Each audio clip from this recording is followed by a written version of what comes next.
If you want to add or change keyboard language on Redmi Note 15 Pro or 15 Pro Plus, what you can do is you can go to settings. Next, in the settings, we're gonna scroll down a little bit and we need to find additional settings. Now in here, we want to open languages and input and then go to manage keyboards and then Gboard because this is the keyboard that we use by default on this phone.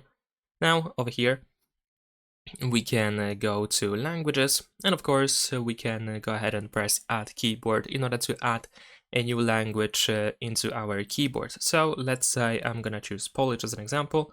We can also choose a different layout. We also have multilingual typing that we can easily enable or disable, and of course tap on and done in the bottom right corner. In case you want to get rid of the old language, you can tap on edit in the upper right corner.